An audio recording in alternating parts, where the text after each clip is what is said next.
The city of Luminara shimmered like a dream beneath the twin suns. Its towers curved like glass lilies, their surfaces catching the light in soft rainbows, and the air was alive with the hum of gliders drifting through the upper levels. Walkways twisted between spires, woven with gardens where trees from dozens of worlds grew side by side. It was said that from orbit the city looked like a blossom of light unfolding across the surface of Calypsis, a planet once thought uninhabitable until humans arrived and reshaped its skies and soil. Kai Valen stood at the edge of a skybridge, leaning against the smooth crystal railing as the wind swept his hair back. The city stretched out in every direction, infinite and alive.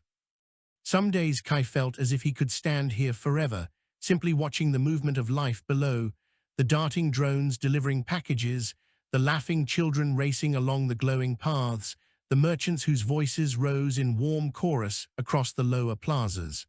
But today was different. Today, Kai felt restless.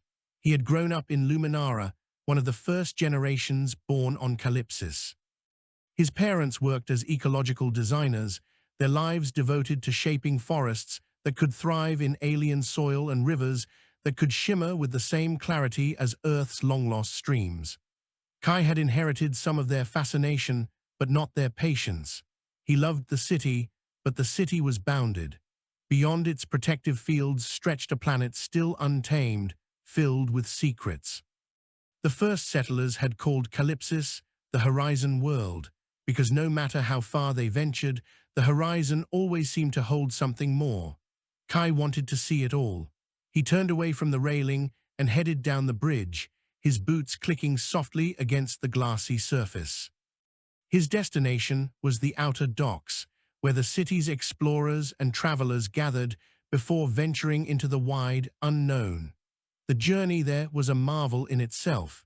He descended through spiral lifts that floated without cables, supported by the city's invisible field currents. He passed through levels where markets sprawled in bursts of color, stalls laden with fruits that glowed faintly in the dark, fabrics that shifted hue with the mood of their wearer, and tiny mechanical pets that chirped and fluttered like real creatures. Music drifted through the air, rising from buskers playing instruments carved from crystal and metal, sounds that shimmered and echoed like water over stone. The people were as varied as the goods. Luminara welcomed settlers and visitors from across the system, and though Calypsis was still young in its habitation, it had already become a gathering point for dozens of cultures. Humans walked side by side with other travelers, tall, luminous beings with translucent skin, compact figures with goggled eyes adapted to dimmer worlds, and even the occasional towering frame of a mech companion whose intelligence was as alive as any organic mind. Kai loved the city's mix, its constant buzz of life. But as he passed through it, he felt a pull in his chest, a whisper of something calling him outward. When he reached the outer docks, he paused to take it in. The docks stretched along the city's edge like the petals of a star-shaped flower, vast platforms where ships perched like resting birds. Some were sleek silver craft meant for interplanetary travel, others were rugged explorers built to withstand storms and shifting terrain. The air was thick with the scent of ozone and the hiss of engines. Pilots and crews moved everywhere, calling to one another, loading supplies, laughing, arguing, embracing. Kai's eyes fixed on one ship in particular. It was smaller than the rest, but it had a shape that made his pulse quicken, a narrow, angular craft with curved wings that gleamed faintly blue as if lit from within. Its hull bore marks of travel, scratches and dents that spoke of places unknown. He didn't know its name, but he knew it was waiting. "Beautiful, isn't she?" a voice said at his side. Kai turned. The speaker was a woman, tall and broad-shouldered, with skin the color of deep bronze and hair tied back in a loose braid. She wore a jacket patched with badges from a dozen expeditions. Her eyes sparkled with mischief and warmth. "First time at the docks?" she asked. Kai hesitated. Not the first, but the first time thinking about more than just watching. The woman grinned. "That's how it begins." You watch long enough, and then you realize you can't stay on the sidelines. She extended a hand. Seren Ivil, Kai, he said, shaking her hand. She nodded toward the ship he'd been staring at. That one's mine, the Starling. She's a little stubborn sometimes, but she'll get you anywhere you want to go. Anywhere? Kai asked, half skeptical, half thrilled. Anywhere worth seeing, Seren said. And some places that aren't, but turn out to be anyway. She tilted her head at him. You look like someone who's thinking of a first jump. Kai felt a laugh bubble up, uncertain but real. I don't even know where I'd go. Seren shrugged. That's the joy. The where doesn't matter as much as the going. Calypsis is wide, and so is the system. First jump is about leaving, not arriving. Her words sank into him, echoing the restlessness he'd carried all morning. Maybe longer than that, maybe his whole life. He had always felt as if he was standing at the edge of something vast, waiting for the courage to step forward. As if sensing his thoughts, Seren added gently, if you're meant to stay, you'll know. But if you're meant to leave, nothing will hold you here, not even love. Not even fear. Kai stared at the ship again, his heartbeat quickening. The Starling gleamed beneath the suns, as if daring him. The next hour blurred in a way Kai would later struggle to recall clearly. He remembered Seren walking him along the dock, pointing out details of the ship's design, how its wings adjusted to turbulence, how its crystal core engine could fold space for short bursts. He remembered the way her voice carried the rhythm of someone who had seen storms on planets with no names, who had stood on ridges staring at skies with more moons than stars. And he remembered the way he said yes. Not in words, not yet, but in something that moved in his chest and filled his veins with a hot, wild current. Tell you what, Seren said, as they stood at the gangway of the Starling. Come aboard just for a look. No promises, no contracts, just a look. Kai's breath caught. He had expected to be brushed off, a dreamer with no credits and no experience. Instead, she had opened the door. He followed her up the gangway. The Starling's interior was compact but alive. The walls curved in organic arcs, lit with faint blue lines that pulsed like veins. The cockpit stretched forward in a wide window of crystal, currently shielded, but promising a view that could swallow him whole. Screens hummed softly, displaying maps and readouts in floating script. The air smelled faintly metallic, with a hint of something sweet, perhaps the residue of a cargo once carried. Kai ran his fingers along the wall, half expecting it to vanish like a dream. Ships remember, Seren said, watching him. Every jump, every storm, they carry it in their bones. That's what makes them more than metal. Kai looked at her. Do you ever stop? Once you start traveling, she smiled faintly. You stop when you've seen enough. Trouble is, no one ever sees enough. Her gaze flicked over him, thoughtful. What about you, Kai Valen? What do you dream of seeing? He opened his mouth, then closed it. He had never been asked that directly before. The words tangled in his throat. I don't know, everything. The rivers outside the dome, the mountains with the storms, the stars from above, not below. Seren's eyes glimmered. That's a good start. They stood in silence, the hum of the ship wrapping around them. Something shifted then. It was not a decision exactly, but a recognition. Kai realized that his restlessness was not a curse. It was a compass. He wanted to go, and he knew the moment would come sooner than he expected. Kai left the Starling with his heart still racing. Seren had not pressed him for an answer, only given him a look that said she knew he was already turning something over inside. He walked the long path back into the city, hardly noticing the sights that had enchanted him earlier. The markets, the floating lifts, the shining plazas, all seemed a little muted, as if the edges of his attention were already stretching beyond them. By the time he reached the neighborhood where he had grown up, the suns had begun to sink, painting the glass towers in gold and violet. His family's home was part of a vertical garden complex, a cluster of residences threaded with trees whose roots stretched from one level to another, nourished by irrigation channels that glimmered like falling light. His mother was in the garden balcony when he arrived, kneeling among a row of young blossoms bred to survive the thin Calypsis air. She looked up and smiled when she saw him. You're late, she said. Kai shrugged, moving to sit beside her. I was at the docks. Her hands paused over the soil. The docks, just looking, Kai said. There was this ship, the Starling. His mother studied him for a long moment. She had always been able to read him too easily. Looking, she repeated softly, or searching. Kai stared at the blossoms, their petals faintly luminous in the growing dusk. I don't know. She placed a hand on his arm. Your father and I chose this world because it needed us. The soil was empty when we arrived. We gave it breath, water, green life. That's what we do. We build places until they can stand on their own. I know, Kai said, but what if I'm not meant to build here? What if I'm meant to find what's out there? Her eyes softened, but there was a shadow there too. Out there is dangerous. You've seen the reports, storms that crush ships, creatures no one understands, settlers who vanish without a trace. I've also seen what's here, Kai said quietly. It's beautiful, but I can't stop wondering what's beyond the horizon. Doesn't that mean something? His mother was silent for a long while. Then she sighed, brushing soil from her hands. It means you are your father's son. He once stood on a balcony much like this one and said the same thing to me. I thought he would go, but he stayed because he found a reason. What reason? She looked at him with a small, bittersweet smile. Me and you, eventually. The words struck something deep in him. He felt a pang of guilt, but also clarity. His parents had chosen routes. He was not sure he could. That night, Kai wandered through the city one last time. He walked the markets where vendors were packing up glowing fruits. He watched the skybridges light up as couples strolled hand in hand. He sat on the edge of a fountain where laughing children splashed in water that sparkled like liquid crystal. Everywhere he looked, he felt both love and distance. This was his home, but it no longer felt like his place.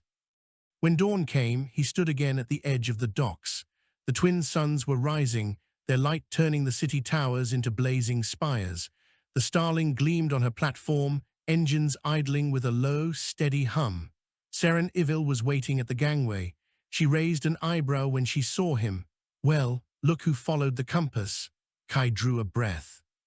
If the offer still stands, it always stood, Seren said, her grin spreading. She gestured toward the ship.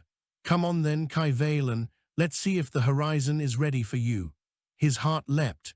The restlessness that had haunted him his whole life finally broke into motion. He stepped onto the gangway, the city fading behind him, the galaxy opening ahead. The Starling rose from the docks in a surge of light, her wings unfolding like a bird taking flight. The city of Luminara fell away beneath them, its crystal towers gleaming in the dawn, the skybridges glowing like strands of silk. For a long moment, Kai stood at the cockpit window and simply stared.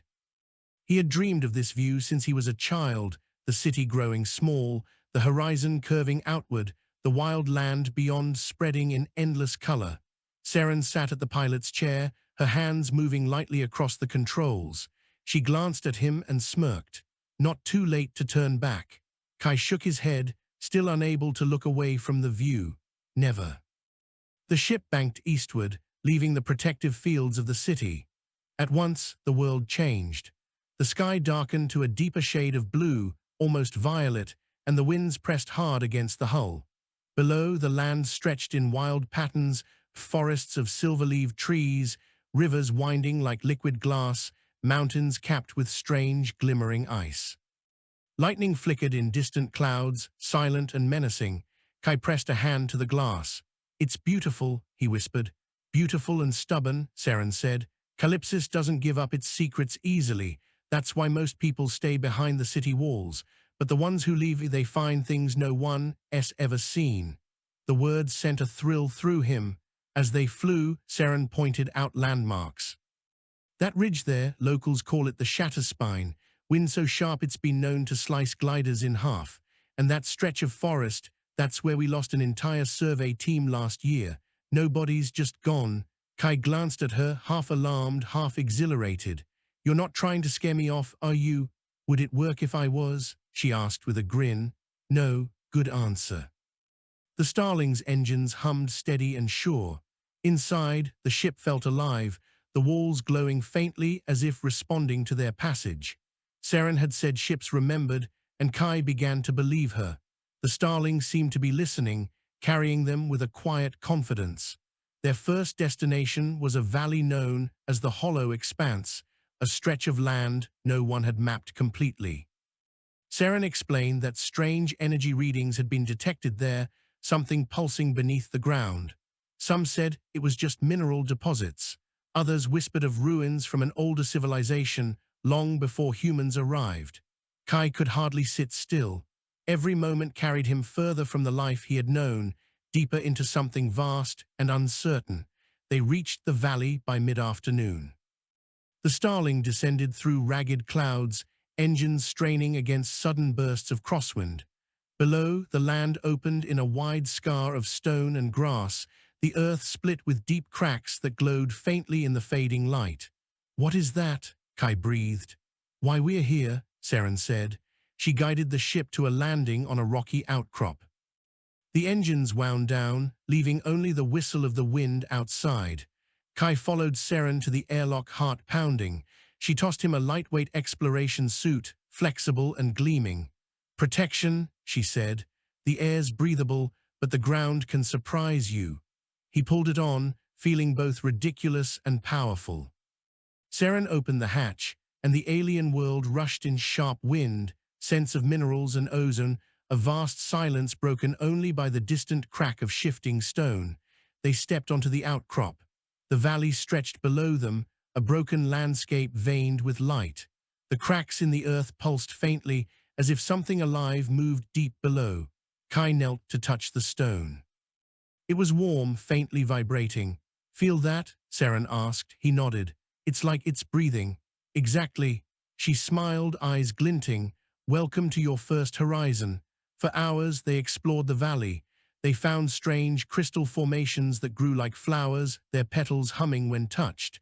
They saw flocks of creatures like feathered ribbons, twisting through the air in dazzling patterns. Once they heard a low, rumbling sound from deep within the earth, so powerful it shook the stones beneath their feet. Through it all, Kai felt more alive than ever. Every sight was a wonder, every sound a promise. But as the suns dipped low and the sky turned a bruised shade of purple, Seren grew cautious. "Time to head back," she said. "The expanse isn't kind after dark." Kai wanted to protest, but one look at her expression silenced him. He followed her back toward the ship. They were halfway there when the ground shuddered beneath them. A fissure split open with a deafening crack, spilling light so bright it blinded them. Kai staggered back, shielding his eyes. From the fissure rose a shape, vast, shimmering, and unlike anything he had ever seen.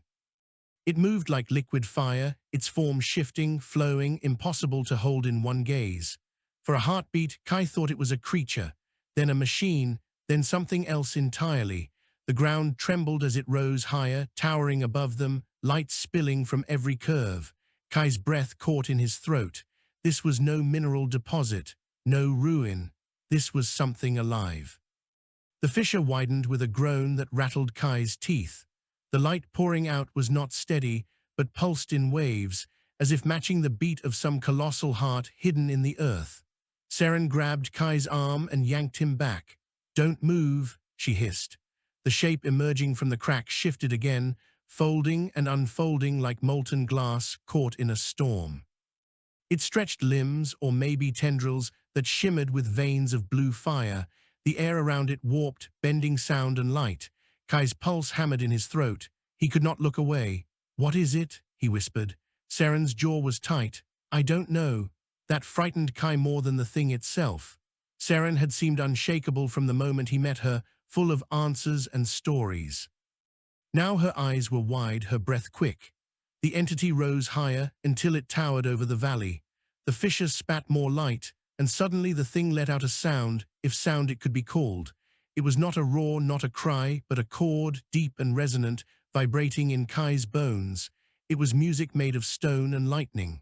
Kai staggered, clutching his head.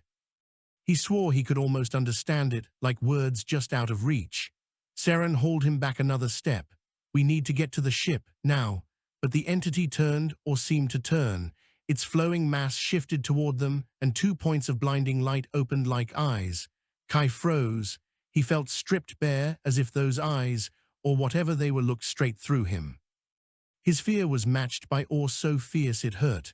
The being moved, gliding across the valley floor without touching it. The cracks in the earth glowed brighter as it passed, spreading out like veins of fire. "Kai," Seren shouted. He tore his gaze away, stumbling after her. The ground trembled, stones collapsing into the fissure. The starling loomed ahead, perched on her rocky outcrop, but it seemed impossibly far. The entity's chord grew louder, echoing across the valley. The feather-ribbon creatures shrieked and scattered into the sky. Crystals shattered from their formations, singing like bells as they broke.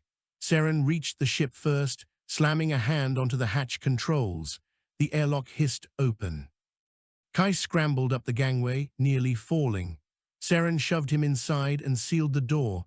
The hum of the ship's systems surged to life around them.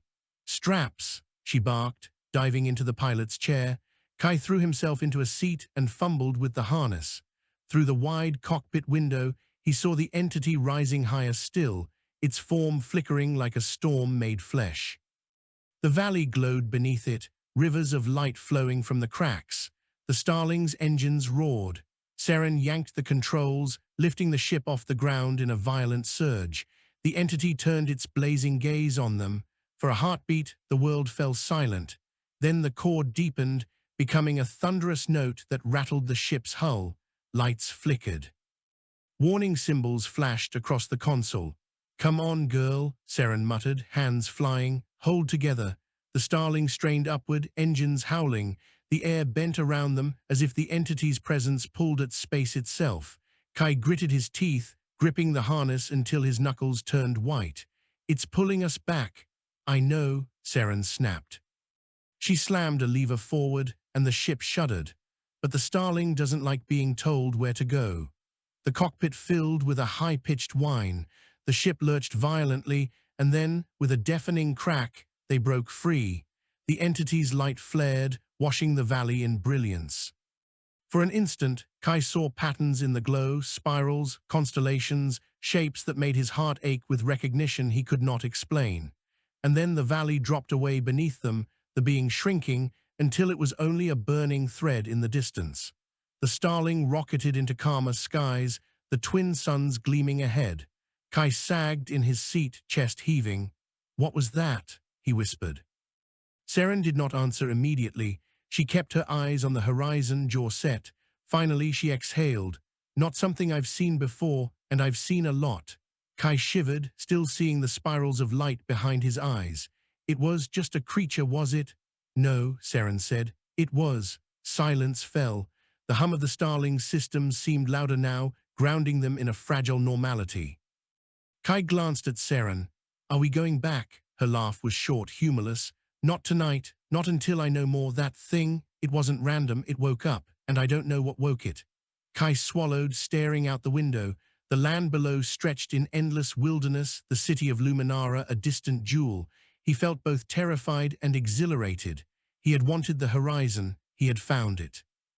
And it was bigger than anything he had ever imagined. They set course for a safer zone, a broad plateau where explorers often camped. Seren kept the ship steady, her eyes flicking constantly over the readouts. Kai could see the tension in her shoulders. "You've really never seen anything like that?" he asked quietly. She shook her head. "I've heard stories, things buried deep, older than the settlements. Most people think it's just myth, but myths usually start somewhere." Kai leaned back, the harness pressing against him, his mind whirled. "It looked at me." Seren's hands stilled on the controls. "What do you mean?" When it turned toward us, I felt like it saw me, not just us, me. Seren studied him for a long moment, then she turned back to the console. "Maybe it did, or maybe you wanted it to. Doesn't matter. What matters is figuring out what we stirred up before it stirs up more." Her words should have scared him. Instead, Kai felt a strange pull in his chest, the same restless compass that had led him here. He knew this was only the beginning. By nightfall, the Starling settled on the plateau. The air outside was calm, scented with strange herbs that released glowing pollen in drifting clouds. Seren set up a perimeter of hovering lamps, their light warding off the dark. Kai wandered a little beyond the lamps, staring up at the sky. The stars were sharper here, unhindered by the city's dome. twin moons rose together, casting silver shadows across the land. He thought of his mother, kneeling among her blossoms, telling him that his father had once dreamed of leaving. He thought of the children in the plaza fountains, laughing as if nothing could touch them. And he thought of the entity's gaze, burning into him, filling him with both fear and wonder. "Beautiful, isn't it?" Seren's voice broke his thoughts. She stood beside him, arms crossed, her eyes on the moons. Kai nodded. "I didn't think it would feel like this. I thought I'd miss the city more." "You might," she said, "but out here you'll miss things differently, and you'll find things you didn't know you needed." He glanced at her. "Like that thing in the valley?" Her mouth curved in a wry smile. "Maybe not that exactly, but yes. Horizons are messy. They give as much as they take." They stood in silence, the sky stretching infinite above them. For the first time, Kai realized he was not just traveling, he was changing. Kai dreamed of spirals. They spun in endless patterns, weaving across the sky, sinking into the ground, threading through his veins. The spirals became rivers, then constellations, then eyes of blinding light. He woke with a jolt, the sound of the entity's chord still humming faintly in his ears. The starling's cabin was dim, lit only by the soft pulse of the ship's walls. Seren was already awake, sitting at the console with her chin resting on one hand, staring at streams of data. "You didn't sleep?" Kai asked groggily. "Not much," she admitted. "Too many questions." Kai rubbed his face. "About the thing we saw, about why it's awake now," Seren said. "The expanse has been studied for years. Dangerous, yes, but nothing like that has ever come out of it. And now, right when I bring a new passenger aboard, it decides to say hello." Kai frowned. "You think it has something to do with me?" "I think coincidence is a lazy word," Seren said dryly. "But I also think you're green enough to start seeing omens in every shadow, so let's just say I don't know yet." She tapped the console, and a three-dimensional map unfolded in shimmering light. It showed the hollow expanse from above, the glowing fissures like veins of fire across the valley floor. At the center pulsed a faint marker. "That's where it emerged," she said. "But look here." She expanded the map, revealing lines radiating outward from the valley, thin, almost invisible. They spread across the continent like a web. "What are those?" Kai asked. "Energy signatures," Seren said. "Buried deep, same frequency as the thing we saw. I don't know if they're connected, but my gut says they are." Kai leaned closer. The web seemed endless, stretching far beyond the horizon. "How many things like it could there be?" Seren gave him a sideways glance. "Let's hope the answer is too many." By midday, they were no longer alone. A fleet of survey gliders descended onto the plateau, their sleek hulls glittering in the sunlight. Kai and Seren stepped outside as one of the crafts settled near the starling. Its hatch hissed open, and a tall figure emerged, a woman in a silver exploration suit, her pale hair braided tight against her head, her eyes sharp as glass. "Seren Ivil," she said, her voice carrying across the plateau, "you always did have a talent for stirring up storms." Seren groaned softly. "Of all people, Myra Thane." Kai glanced at her. "Friend of yours, depends on your definition of friend," Seren muttered. Myra strode toward them, flanked by two crew members. "We picked up a spike of energy from the hollow expanse.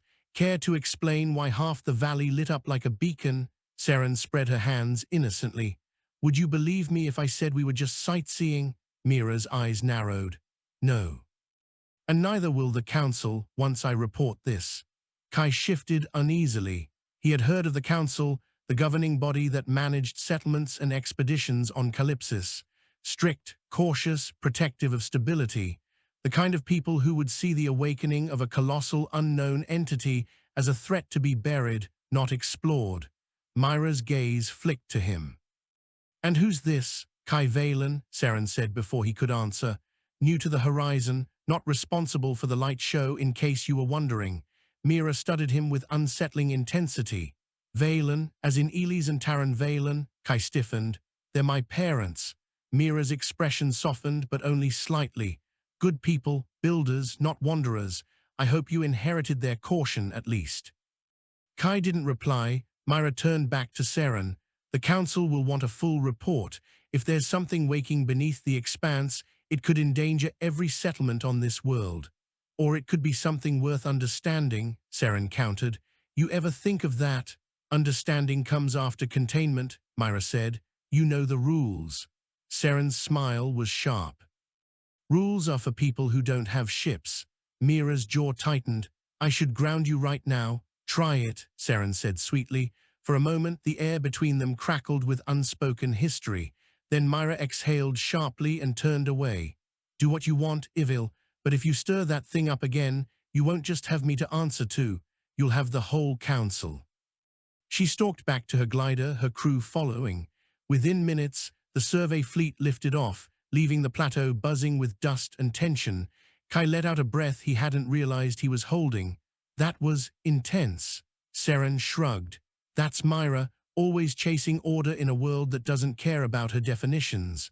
Are we really going to ignore the council? Kai asked. Seren looked at him, eyes gleaming. We're not ignoring them, we're just getting ahead of them. The council will bury this if they can, but we can find out what it really means. Her grin widened. And I think you want to know just as much as I do. Kai hesitated, but only for a heartbeat.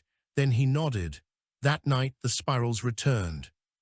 Kai dreamed of standing at the fissure again, the light washing over him. But this time, the entity did not rise in chaos. It leaned closer, its form narrowing into something almost human-shaped. The eyes of light opened again, and a voice, soft and resonant, filled his mind. Find the others. Kai jerked awake, sweat slick on his skin. The ship was silent, Seren asleep in the pilot's chair. The stars wheeled slowly outside the window. He pressed a trembling hand to his chest. Find the others. The words echoed like the chord itself, impossible to forget.